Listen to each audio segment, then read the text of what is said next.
अवांजी समातुन ताईं radio voice of Sindh London. आमीं ॿुधी रहिया आहियो radio voice of Sindh London. अवांजी ख़िदमत में प्रोग्राम पेश कजे थो ख़बरुनि जी दुनिया। 21 जुलाई 2026 अंगारे जे ॾींहुं प्रोग्राम ख़बरुनि जी दुनिया साण करे आऊं अवांजी ख़िदमत में हाज़ुर आवां जो पंहिंजो मेज़बान हबीब लगारी। सभ खां पहिरियां पेश करियूं था ख़ासि ख़बरूं। मोहलत बावजूदि का अॻु भराई न थी। मग़वी ॿारनि जे वारसनि खे धमकियूं। पिरिया एक्शन कमेटी पारां सुभाणे खां शाहराह बंदि करण जो ऐलान। जलालपुर कैनाल ख़िलाफ़ सिंध जे एतिराज़नि जो वफ़ाक़ नोटिस न वरितो। सियासी समाजी अॻवाननि पारां मज़मत। जलालपुर कैनाल ख़िलाफ़ हैदराबाद में बेएहतिजाजी मुज़ाहिरो। सिंध मां पाणी जी खोट ख़तमु न थी। पाणी जी खोट ख़िलाफ़ आबादगार सरापा एहतिजाज बणियल। सिंधी एसोसिएशन ऑफ यूरोप पारां लंडन में सिंध सलामती वाक। सिजावल ज़िले में 1 खां 4 ग्रेड जे नौकरियुनि लाइ इंटरव्यू बदनज़मी जो शिकार उमेदवारनि जो एहतिजाजी धरणो। जाम साहिब में जसकम जो कारकुननि जी आज़ादी लाइ एहतिजाज। ख़ैरपुर में जसाफ पारां यूनिवर्सिटी जे जाली डिग्रियुनि जे ज़िम्मेवारनि ख़िलाफ़ एहतिजाज। हाणे पेश करियूं था तफ़सीली ख़बरूं। प्रिया कुमारी ऐं ॿियनि ॿारनि जी बाज़ियाबी लाइ बबरलो में एहतिजाज बदस्तूर जारी आहे। जॾहिं त प्रिया एक्शन कमेटी पारां क़ौमी शाहराह बंदि करण जो ऐलान कयो वियो आहे। काल्ह एहतिजाज में मुख़्तलिफ़ अॻवाननि शिरकत कई। अवामी वर्कर्स पार्टीअ जे सेक्रेटरी जनरल कामरेड बख़्शल थलो बबरलो धरणे पहुची यकजहती जो इज़हार कयो। उन मौक़े ते ॻाल्हाईंदे हुन चयो त जन्नत जहिड़ो देश आहे असांजो, पर ही ॿारनि ऐं औरतुनि लाइ जहन्नम बणायो वियो आहे। हिते दोस्त 4 केस खणी वेठा हुआ। हिन वक़्तु 25 केस अगवा जा थी विया आहिनि त असांजा ॿार गुम आहिनि। तव्हां ॿारनि औरतुनि जे तहफ़ुज़ में नाकाम आहियो। पोहरे त मारिया था वञनि, हाफ फिराई फुल फिराई कयो थो वञे। इंसाफ़ जेकॾहिं ॾियो त माण्हू छो कैंपूं हणी रोडनि ते वेहनि। कामरेड ज़िया भट्टी ॻाल्हाईंदे चयो त हीअ अमन जी धरती सॾिबी हुई, पर हिन मुल्क में सियासी माण्हुनि खे खंभियो वञे थो। वसीलनि तेल गैस पेट्रोल समण ते कब्ज़ो ऐं सिंध जे वसीलनि जी फुरमार कई पई वञे। कामरेड सिंगार नूनारी ख़िताब कंदे चयो त अवामी वर्कर्स पार्टी वाज़ह करे थी त किथे हिन मज़ाहिमत में वारसनि सां गॾु बीठल रहंदी ऐं मुतालबो करे थी त ॿारनि खे फौरी तौरु बाज़ियाब करायो वञे। अगवा कयल न्याणी ख़ुशीअ जे वालिद ग़ुलाम हुसैन महर, उजाला जे वालिद शम्स सोलंगी ऐं ॿियनि चयो त पुलिस 3 ॾींहंनि जी मोहलत वरिती हुई ऐं धरणो ख़तमु करायो हो, पर 3 ॾींहं गुज़री चुका आहिनि। अञा ताईं ॿारनि जो को बि ॾस पतो नाहे। जॾहिं त प्रिया एक्शन कमेटीअ जे अॻवाननि हुकूमत ऐं सिंध पुलिस खे ॾिनल 3 ॾींहंनि जी मोहलत मुकमल थियण बावजूदि कंहिं बि क़िस्म जी अॻभराई न थियण ते सख़्त मायूसी ज़ाहिर कंदे एहतिजाजी तहरीक जो दाइरो सॼी सिंध ताईं वधाइण जो ऐलान कयो आहे। सोहिणी पारस ऐं ॿियनि प्रेस कॉन्फ्रेंस कंदे चयो त सिंध पुलिस 3 ॾींहंनि अंदरि 5 अगवा केसनि बाबति निमाया अॻभराई करण ऐं रोज़ानी ब्रीफिंग ॾियण जी ख़ातिरी कराई हुई, पर न रुॻो को बि वाज़िह नतीजो साम्हूं आयो, पर कमेटी सां कंहिं बि क़िस्म जो राबितो या रोज़ानी ब्रीफिंग बि न ॾिनी वई। हुननि चयो त प्रिया कुमारी समेत अगवा थियल ॿारनि जे वारसनि खे दबाव, धमकियुनि ऐं हिरासत करण जो सिलसिलो जारी आहे। प्रिया कुमारी जे वालिद खां ज़बरदस्ती बयान वरितो वियो, जॾहिं त ॿियनि अगवा थियल ॿारनि जे वारसनि खे बि एहतिजाजी कैंप ऐं सोशल मीडिया खां परे रहण जी हिदायत कई वई। अॻवान चयो त सखर जी ख़ुशी महर अगवा केस खे 22 महीना गुज़री चुका आहिनि, पर अञा ताईं FIR बि दाख़िल न कई वई आहे। हुननि इल्ज़ाम हयो त पुलिस जांच जे नाले ते वारसनि खे थाणे जा चकर हणाए रही आहे। मुख़्तलिफ़ काग़ज़ी कार्रवाइनि ज़रिए खेनि परेशान कयो पियो वञे। हुननि ख़दशो ज़ाहिर कयो त वारसनि खां ज़बरदस्ती बयान बि वरिता वेंदा। प्रिया एक्शन कमेटी ऐलान कयो त हाणे एहतिजाज सिर्फ़ु बबरलो बाईपास ताईं महदूद न रहंदो, पर उन सां गॾु हैदराबाद वाधू वाह बाईपास, कराचीअ जे 3 तलवार वारे इलाइक़े ऐं सिंध पंजाब जे सरहदी रस्तनि ते पिणु एहतिजाज कयो वेंदो ऐं रस्ता बंदि कया वेंदा। अॻवान चयो त तयारियुनि लाइ हिकु ॾींहं जो वक़्तु ॾिनो पियो वञे ऐं ख़ासि तौरु ट्रांसपोर्टरनि खे अपील कई वई आहे त हू मुतबादिल रस्ता इख़्तियार कनि, छो त एहतिजाज दौरान रोडनि ते अचु वञु मुतासिर थी सघे थी। हुननि चयो त आम माण्हुनि खे तकलीफ़ ॾियणु असांजो मक़सदु न आहे, पर हुकूमत खे संजीदा करण लाइ एहतिजाज जो दाइरो वधाइणु ज़रूरी थी पियो आहे। प्रेस कॉन्फ्रेंस दौरान हुकूमत सां ॻाल्हियुनि बाबति बि ख़दशा ज़ाहिर कया विया। अॻवान चयो त ज़िले सतह जा ऑफिसर ॻाल्हियुनि लाइ मोकिलिया वञनि था, जॾहिं त मामिलो सॼी सिंध जे अॻवा थियल ॿारनि जो आहे। तंहिं करे घटि में घटि IG सिंध सतह जे ॻाल्हियुनि जी ज़रूरत आहे। हुननि चयो त कुझु ऑफिसरनि जो रवैयो ग़ैर मुनासिब ऐं तौहीन आमेज़ हूंदो आहे, जंहिं करे अहिड़नि ऑफिसरनि सां वधीक ॻाल्हियूं न कयूं वेंदियूं। अॻवान चयो त हू रुॻो उन्हनि सां ॻाल्हियुनि लाइ तयारु आहिनि जेके बराबरी जे बुनियाद ते इज़त ऐं एहतराम सां ॻाल्हाइनि। संदन चवणु हो त हुकूमत जी संजीदगी तॾहिं मंझिबी जॾहिं आला सतह ते ॻाल्हियुनि जो अमल शुरू थींदो। हुननि प्रिया कुमारी जे केस बाबति हुकूमत जे मौक़िफ़ ते बि सवाल उथारिया ऐं चयो त हिकु तरफ़ हुकूमती नुमाइंदा मीडिया ते चवनि था त खेनि प्रिया कुमारी जी मौजूदगी बाबति ॼाण आहे, जॾहिं त ॿिए तरफ़ वफ़ाक़ी घरू वज़ीर उनखे ब्लाइंड केस करार ॾिए थो। अॻवान चयो त हुकूमत जा उहे हिक ॿिए सां टकराव वारा बयान केस जी जाच ते वधीक सवाल उथारिनि था।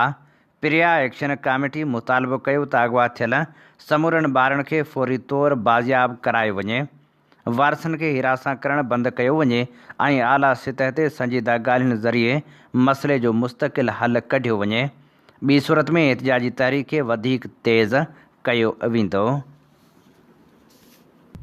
पुलिस मुतमैन तारीख़ शाहिदी ॾींदी तव्हांखे त मुतमैन असां कॾहिं रहिया आहियूं या मुतमैन कॾहिं कयो वियो आहे, मसइला कॾहिं हल कया विया आहिनि।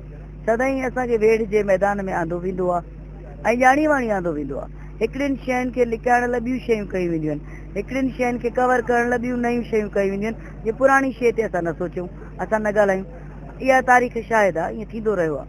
त हींअर बि असां छा मुतमैन हूंदासीं। ऐं जेके धमकियूं ऐं थ्रेट्स आहिनि हुन में SSP साहिब जो बयानु मूं ॾिठो पिए मीडिया ते, हुन में चए थो त के धमकियूं डायरेक्ट त कॾहिं कोन लिबियूं आहिनि न।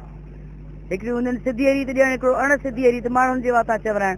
त हाणे SSP साहिब खे मां ज़रूरु चवणु चाहींदुसि त तव्हां अची करे कोन ॾिनियूं आहिनि, न फ़ोन करे ॾिनियूं आहिनि, पर ॾियारायूं त अथव न माण्हुनि खां त हीअं कंदासीं हीअं कंदासीं, तूं आहीं किथे, तूं रही किथे थी, तूं आहीं किथां जी। त इहे सभु छा आहिनि? तो असांखे उमेद इहा आहे त माऊं असां सां गॾु आहिनि। हीअ तहरीक माउनि जी आहे जेका तारीख़ में लिखी वेंदी, जंहिंमें अगवा थियल बछड़ा, चाइल्ड ट्रैफिकिंग, इनखे असां ख़तमु नथा करे सघूं। इहा हा मां न हणंदसि, छो त आलमी सतह ते चेन आहे। हा, इनखे शटअप कॉल ॾींदासीं असां। हिकिड़ो प्लेटफॉर्म अहिड़ो आहे, असांजो ईंदड़ वक़्तु जेको आहे न उनखे जेकॾहिं बांदी बणायो वियो, अगवा कयो असांजे बचनि खे, त वरी प्रिया एक्शन कमेटी उथंदी। फ़िलहाल त असां हे तॾो विछाए वेठा आहियूं त जेके हुन मां कुझु मरी विया आहिनि, दुनिया में न आहिनि, असांखे मड़ ॾिनो वञे भला त असां हुनजा पंहिंजे घरनि में तॾा कार्रवाई सुबुह खां वठी शाम ताईं थाणे ते हले थी। कॾहिं हिकिड़ो साहब मिलंदो, कॾहिं ॿियो मिलंदो। ख़ुशी महर जो केस आहे असांजो सखर जो, 22 महीना थी विया आहिनि उन ॿारड़ी खे अगवा थिए। इन्हनि 22 महीननि में हुनजी FIR नाहे कटी वई। हाणे ही जेके 3 ॾींहं असां खां मोहलत वरिती हुयूं, उन्हनि 3 ॾींहंनि में हिकिड़ी उन्हनि जी जेका पुलिस जी कारकरदगी आहे उहा इहा आहे त उनजे मामे खे ॿधियऊं 2 ॾींहं, उहो लगातार उन्हनि जी कस्टडी में हुयो। हुनजे घर वारनि खे यको इन्वेस्टिगेशन जे बहाने सां फलाणी कागज़ी कार्रवाई थिए थी पई, मुख़्तलिफ़ साधन पननि ते उन्हनि खां सयूं वरितियूं वयूं आहिनि, जंहिंमां असांखे इहो ख़तरो आहे त कंहिं बि क़िस्म जी स्टेटमेंट उन्हनि ते लिखी करे उन्हनि खां करे सघनि था पिया। सो असां हुकूमत जी प्रोग्रेस खां मायूस थी करे पंहिंजे एहतिजाज जो दाइरो वधाइण जो ऐलान कयूं था पिया। असांजो एहतिजाज हाणे सिर्फ़ु बबरले बाईपास जी क्लोजर ते महदूद न रहंदो। इन सां गॾोगॾु असां हैदराबाद वाधूवा बाईपास, 3 तलवार, कराची ऐं सिंध पंजाब जा जेके दंग वारा बॉर्डर आहिनि उन्हनि खे बि बंदि करण जो ऐलान कयूं था पिया। ऐं सुभाणे जो ॾींहुं हिकिड़ो ॾींहुं असां इन शइ जी तयारी जे लाइ सभिनीनि खे टाइम ॾियूं था पिया, ख़ासि तौर ते ट्रांसपोर्टर हज़रात खे।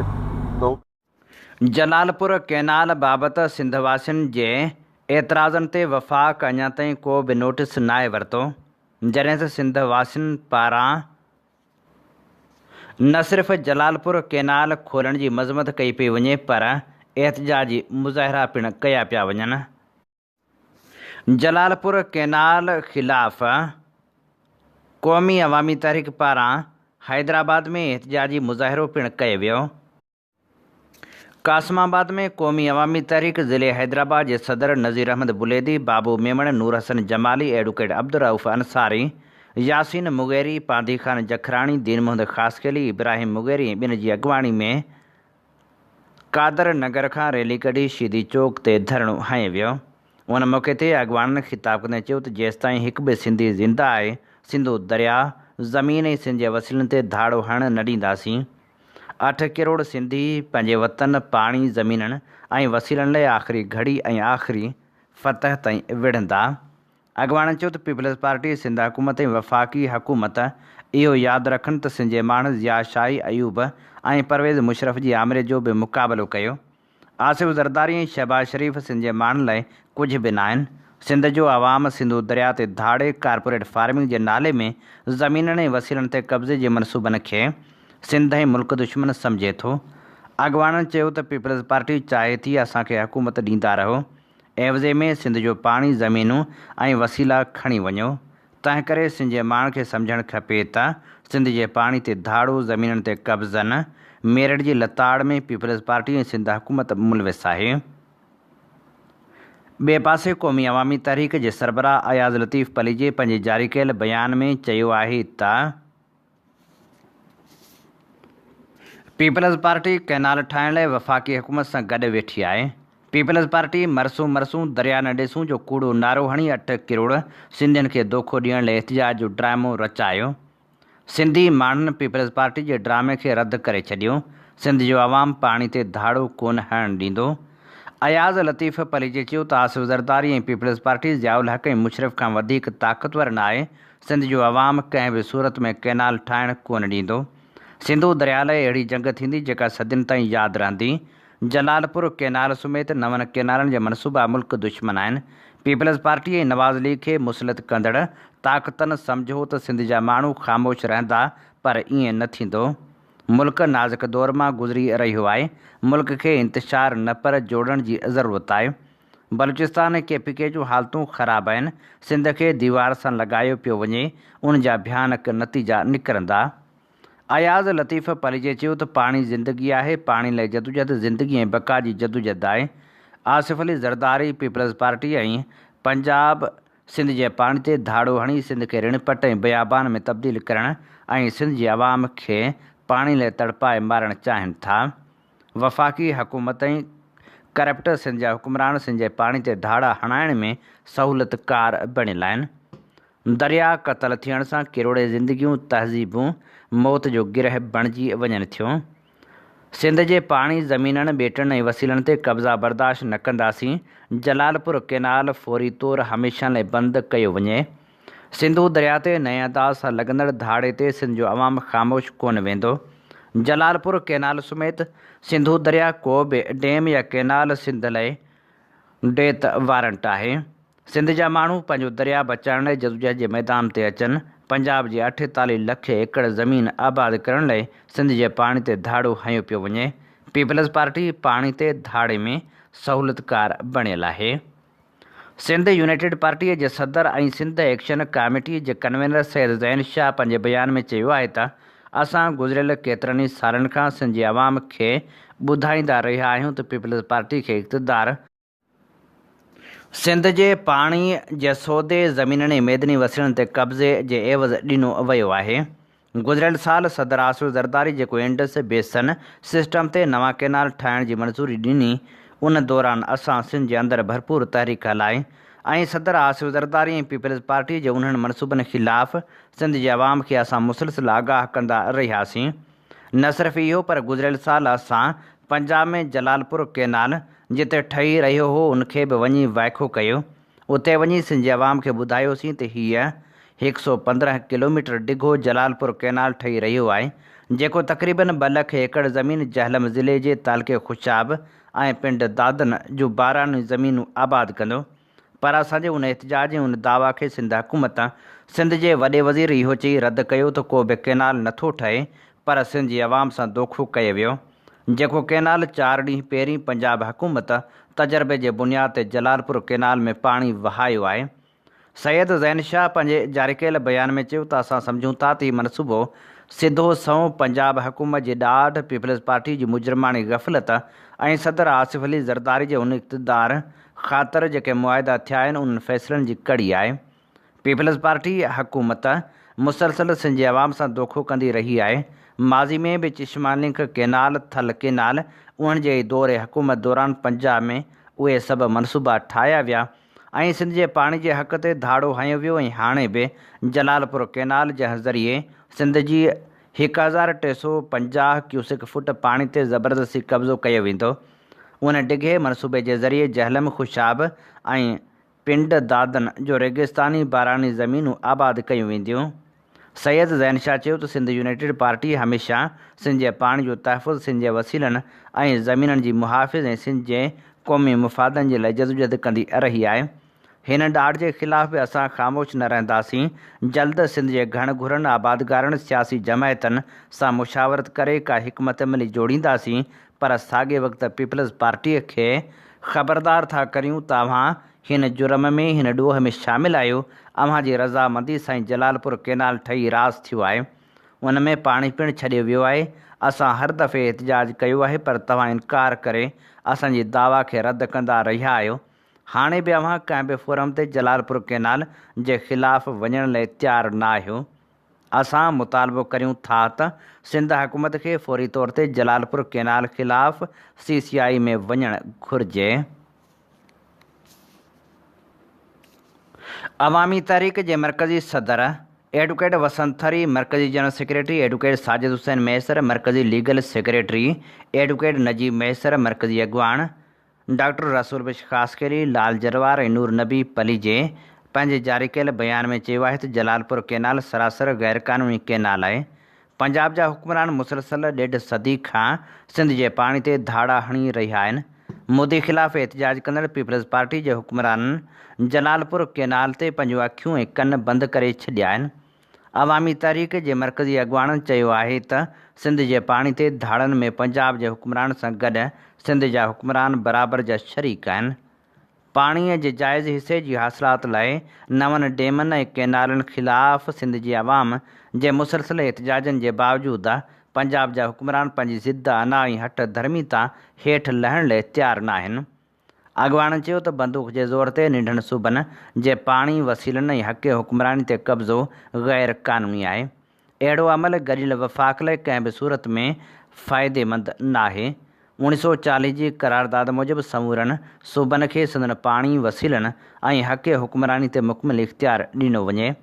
बंदूक जे ज़ोर ते वसीलनि ते कब्ज़ो मुल्क में शामिल क़ौमूं बर्दाश्त न कंदियूं। पंजाब ऐं वफ़ाक़ जा हुक्मरान फ़ौरी तौर गैर क़ानूनी जलालपुर केनाल में पाणी छॾणु बंदि कनि। वफ़ाक़ पारां हिकु पासे पंजाब में जलालपुर केनाल जहिड़ा मनसूबा जोड़िया पिया वञनि त ॿिए पासे वरी सिंध में पाणी जी खोट बरक़रार आहे। सिंध में पाणी जी खोट ख़िलाफ़ आबादगार सरापा एहतिजाज बणियल आहिनि।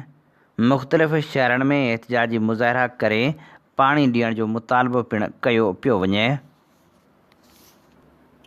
ककड़ में जोही बैराज जे पुछड़ीअ जे आबादगारनि पाणी जी खोट ख़िलाफ़ एहतिजाजी मुज़ाहिरो कयो। उन मौक़े ते आबादगारनि जो चवणु हो त इरिगेशन इंतिज़ामिया सरकारी सतह ते 3.5 सालनि खां वसाई शाख जी खाटी नाहे कराई। मुंड जे बासरनि जूं ज़मीनूं आबाद करायूं पियूं वञनि, जॾहिं त पुछड़ीअ जे आबादगारनि खे पाणी बि फ़राहम नथो कयो वञे। हुननि मुतालबो कयो त फ़ौरी तौर ते पाणी फ़राहम कयो वञे। लाड़काणे में गढ़ी यासीन निमशाख जे आबादगारनि पाणी जी खोट ख़िलाफ़ एहतिजाजी मुज़ाहिरो कयो। एहतिजाज कंदड़ आबादगारनि हाजी सनाउल्लाह गोपांग, अब्दुल्ला गोपांग, मोहम्मद हयात जखराणी ॿिनि दाहींदे इल्ज़ाम हयो त आबपाशी खाते शहदादकोट जे इंजीनियर तरफ़ां गुज़िरियल साल डिसंबर में निमशाख, सालार शाख ऐं SPD 75 करोड़ रुपयनि जी लाॻत सां खाटी जा टेंडर कराया, पर इंजीनियर ठेकेदारनि सां मिली भगत करे करोड़े रुपया हड़प करे छॾिया, जंहिंजे करे खाटी न थी सघी।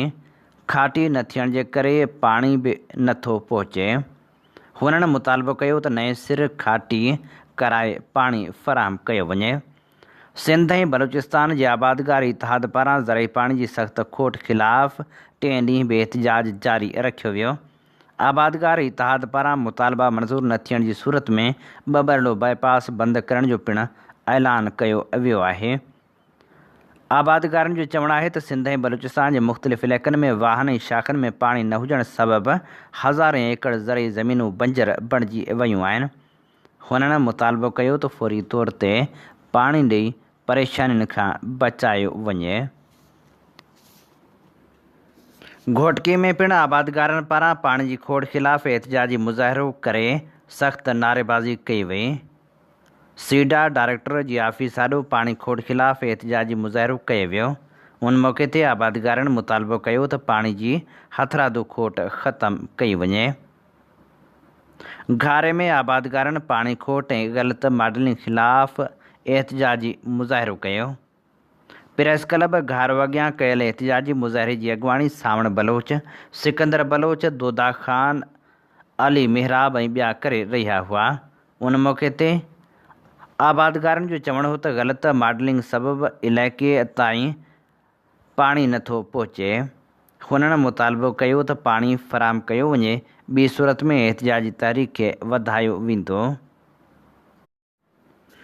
जसकम तालके शाह बंदर पारां माणक लगारी समेत क़ौमी कारकुननि जी गुमशुदगी ख़िलाफ़ रैली कढी एहतजाज कयो वियो।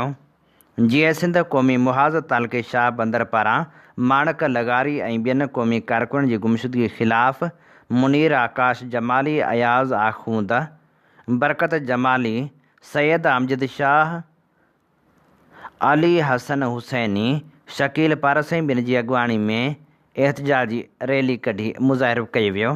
उन मौक़े ते अॻुवाणनि जो चवणु हो त जीए सिंध क़ौमी मुहाज़ जे कारकुननि माणक लगारी समेत समूरनि कारकुननि खे आज़ादु कयो वञे। जेकॾहिं आज़ादु न कयो वियो त एहतजाज जो दाइरो वधायो वेंदो। जाम साहिब में पिणु माणक लगारी ऐं ॿियनि खे जबरी तौर खंबे गुम करण ख़िलाफ़ एहतजाजी मुज़ाहिरो कयो वियो। एहतजाजी मुज़ाहिरे जी अॻुवाणी मोहम्मद शरीफ़, वकार चांडियो, अयाज़ चांडियो, इलियास, आमिर मंगी, अमीर हुसैन शर ऐं ॿिया करे रहिया हुआ। उन मौक़े ते अॻुवाणनि मुतालबो कयो त मुबैना तौर खंबे गुम कयल माणक लगारी समेत समूरनि क़ौमी कारकुननि खे फ़ौरी तौर आज़ादु कयो वञे। अॻुवाणनि ख़िताब कंदे वधीक चयो त सियासी कारकुननि खे बिना कंहिं क़ानूनी जवाज़ जे गिरफ़्तार करण या खंबे गुम करण इंसानी हक़नि ऐं आइन जी भञकड़ी आहे, जंहिंसां सियासी आज़ादियूं मुतासिर थी रहियूं आहिनि। हुननि चयो त इख़्तिलाफ़ राय खे दॿाइण बदिरां क़ानून मूजिबि शफ़ाफ़ कार्रवाई कई वञे। मुज़ाहिरीन अदलिया ऐं इंसानी हक़नि जे इदारनि खां मुतालबो कयो त मुबैना तौर खंबे गुम कयल माण्हुनि खे फ़ौरी तौर अदालतनि में पेश कयो वञे। सिंधी एसोसिएशन ऑफ यूरोप पारां इंग्लैंड जे गादी वारे हंधि सेंट्रल लंडन में तारीख़ी सिंध सलामती वाक कयो वियो। हिन वाक में सिंध समेत सॼी दुनिया जे सिंधी तनज़ीमनि ऐं मुख़्तलिफ़ तनज़ीमनि जे उहिदेदारनि ऐं कारकुननि ऐं मुख़्तलिफ़ शोबनि सां लाॻापियल मर्दनि तोड़े औरतनि ऐं ॿारनि वॾे अंग में शिरकत कई। हिन वाक जो मक़सदु सॼी दुनिया जे सिंधियुनि खे सॾु ॾेई यकजहती क़ाइमु करणु ऐं सिंधी सक़ाफ़त खे उजागर करणु हो। हीउ तारीख़ी वाक लंडन जे तफ़रीही माॻ खां हाइड पार्क कार्नर ताईं कयो वियो। वाक दौरान वाक में शिरकत कंदड़नि जे वॾे अंग मर्दनि, औरतनि ऐं ॿारनि सिंधी गीतनि ते झुमरियूं पातियूं ऐं रक़्स पिणु कयो।